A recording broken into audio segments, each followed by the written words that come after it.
Hi, it's Matt Douglas with Accruit. I'm going to talk about types of parking exchanges today.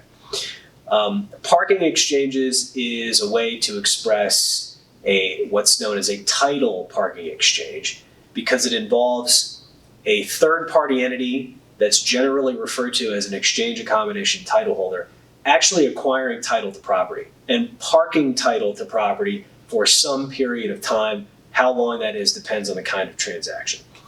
The most common kind of title parking exchange is a reverse exchange.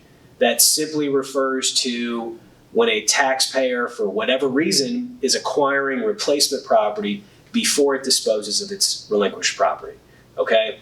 When that is the scenario, the taxpayer cannot acquire title to the replacement property before it sells its relinquished property. So the way we deal with this, which is a structure that comes from an IRS Revenue Procedure 2000-37, is title will be acquired by an Exchange Accommodation Titleholder and then parked there until the taxpayer sells their relinquished property. Okay?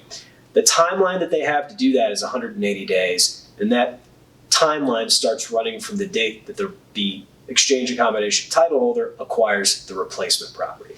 And then they sell the relinquished property at some point 180 days thereafter, and then the taxpayer, as part of a regular forward exchange, acquires the replacement property from the accommodator, Exchange Accommodation Titleholder, or EAT.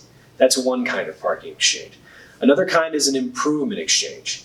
That involves newly constructed improvements to the replacement property, the value of which a taxpayer wants to include in its exchange. Okay? So for instance, if I've got leftover value in my relinquished property, let's say I sell relinquished property for $1 million, and I acquire a replacement parcel for $500,000, I've still got $500,000 in value that I've got to put into replacement property.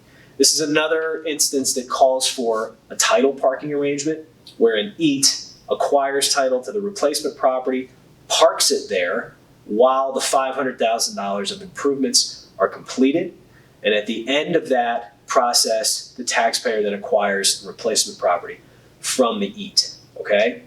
The benefit of doing it that way is then the value of the replacement property is $1 million rather than $500,000, and the taxpayer has replaced its entire $1 million value in the replacement property. But it's got to be parked in an EAT in order to get that value into the replacement property. There are combinations of these two types of exchanges. In other words, someone can do a reverse improvement exchange where an EAT acquires a replacement property first and improvements are part of the deal. There are iterations known as non-safe harbor variations of these exchanges, which generally involve a longer parking period than 180 days. That's a topic for another video. But these are the core kinds of parking exchanges that we see day in and day out and that many taxpayers make use of.